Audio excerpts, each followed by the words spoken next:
Hi guys! So today's video is going to be a book review for the book Heartless by Marissa Meyer. I decided to read this book around Valentine's Day because I thought like, oh, haha, it's called Heartless when everybody's celebrating heart stuff. I also was kind of thinking, since it was young adult, that it would be this nice, pleasant read and I'd come away kind of happy, and that was completely wrong. I mean, ultimately I was really happy with the read because it did everything I'd want a book to do. It made me care about the characters and it made me so freaked out about what was going to happen at the end, but it was so sad. The plot alone should have given it away for me that this book was going to be sad because it's a villain origin story. It's about how the Queen of Hearts from Alice in Wonderland became the Queen of Hearts. I guess I just wasn't expecting the author to make it as tragic as it was. So basically, the main character, who eventually becomes the Queen of Hearts, that's not a spoiler, that's the plot of the book. Her name is Kath, and she's literally like the sweetest person, and all she wants to do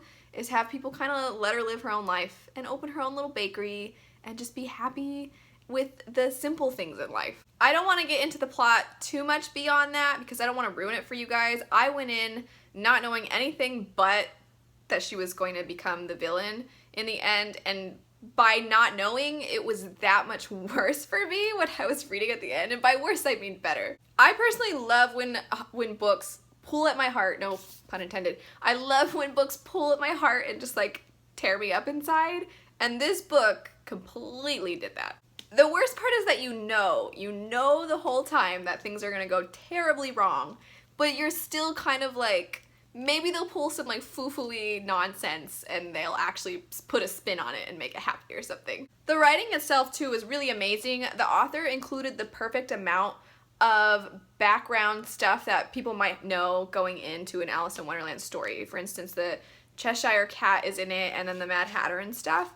And she doesn't play out those things too much, just kind of you go into the story thinking like, oh, this is normal, and it feels normal because it's normal for the characters. She also has a really amazing way of pretty much never info dumping. If you guys know what I'm talking about, info dumping is when you get super long paragraphs that are supposed to kind of be world building, and they fill you in as a reader as to what things are like, and it explains stuff and everything, and she doesn't really do that at all. It's kind of just through dialogue and through characters' thoughts and things like that, what is normal and what isn't. I love fantasy, I love anything with magic in it, and I found it's almost impossible for the authors to not info dump at least every now and then, but Marissa Meyer I never once felt like I was being pulled out of the story so she could explain stuff to me. She also has really witty, clever, whimsical ways of writing and describing things that fit the mood of the story. For instance, since Kath just wants to be a baker, the author has found so many ways to describe things that are not food in a food-like way, and then she has managed to describe so many different kinds of foods in a way that just makes you want to eat. It wasn't gimmicky or immature either. I feel like if you tell people the author describes lots of things as food because the character wants to be a baker, you would think like, oh, that's gonna be cheesy.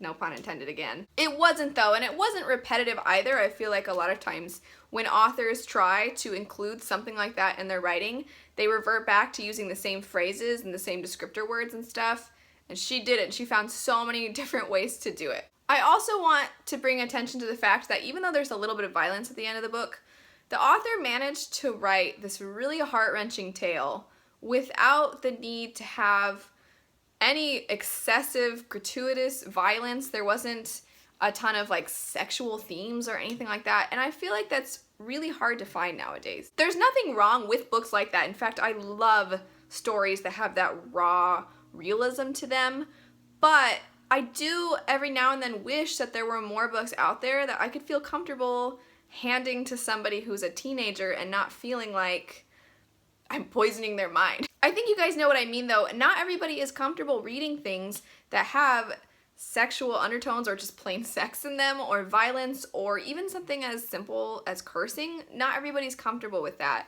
And I think it's nice to find a story that doesn't include those things, but is still really well written and really, really terribly tragic. Also, I think it's worth noting that the author managed to write this amazing tale in a standalone book. I usually prefer series, or at least trilogies, because I like getting to know all the characters, I like getting to know the world and the politics and everything there is to know about the story, but I don't know that I've really found very many standalone books that I think are on par with series, and this one definitely stuck out for me. If you guys are at all on the fence about this book, but you like really sad stories, I highly recommend it. Not everybody loves it, of course. I found a negative review because I usually like including negative reviews that I think are funny.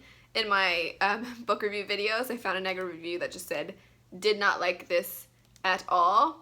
But despite the fact that person didn't like it, I would still recommend it to basically anyone. Also, not to single anybody out or stereotype, but if you're a guy and you're like, that book seems kind of girly, I don't know if I'll like it, forget that stuff, because it's awesome. It's a really good book. It's a very fairy tale-like book, but the story is really good. That's all I got for you guys today. If you've read this book, let me know, because I need to know if you guys were as heartbroken as I was at the end of it. I needed somebody to talk to the day I finished it, because I was like, I'm so sad and there's nobody around I can share the sadness with. If you haven't read it though, and then you eventually do read it, let me know, because I'll be there for you when you're like, but why? Anyway, as always guys, if you liked the video, don't forget to like, comment, and subscribe. Click the little bell icon so you get notified when I post new videos, and check out some more of my videos right over here. Thanks so much for watching, and I'll see you guys later. Bye!